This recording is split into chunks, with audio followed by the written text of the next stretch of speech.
țintuit ca tâlharul pe cruce, să fiu eu aș vrea. Răstignit la dreapta Domnului Hristos, clipe de încercări, agonii, chinul e ca de moarte. Atunci disperat către tine am strigat: Domnul meu prea iubit, condamnat, tu ai fost fără vină. Tu ești sfânt, eu prea slab rătăcind pe o cale străină. Nu găsesc nicăieri pe pământul acest fericirea. În slava ta te-aș ruga și de mine să nu uiți, o Iisus. Domnul meu prea iubit, condamnat, tu ai fost fără vină.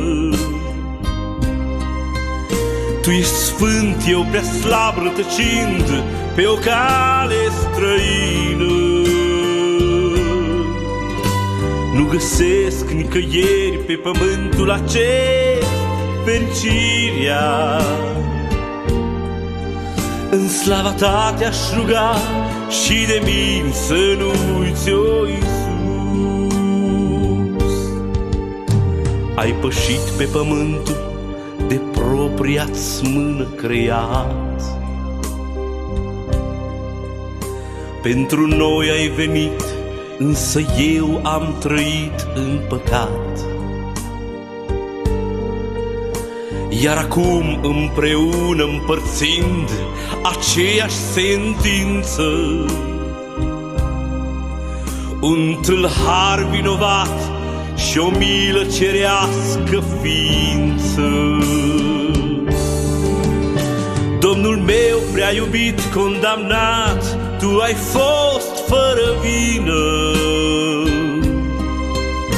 Tu ești sfânt, eu prea slab rătăcind pe o cale străină.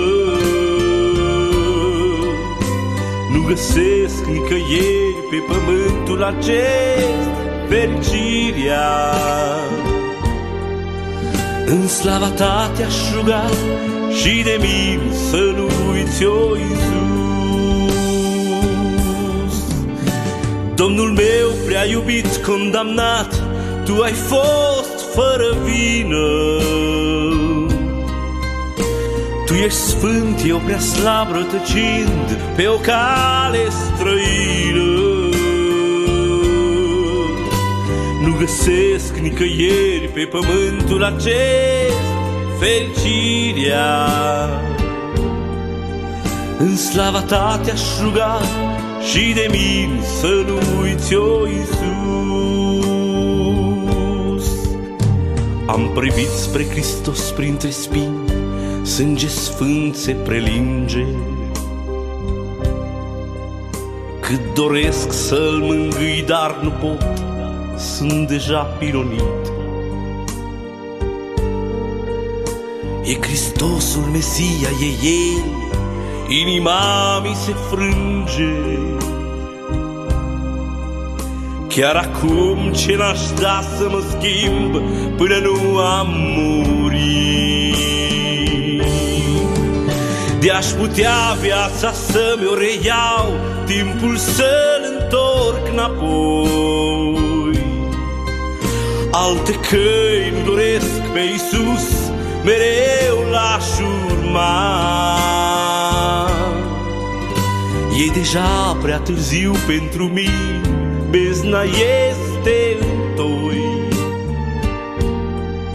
Simt puteri nu mai am, chiar acum moartea mă va urma.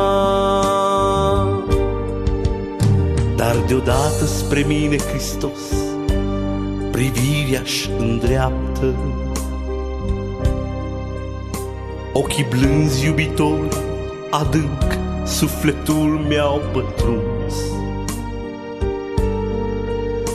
Și o voce duioasă spre mine se îndreaptă de tată. Drept îți spun, prietene, azi cu mine în rai vei fi dus. Parcă atunci din nou inima îmi începe să bată, o nădejde eternă se naște în inima mea. Duhul meu era om, dar acum îmi începe să vadă. Fericit sunt acum prin Iisus care m-a mântuit.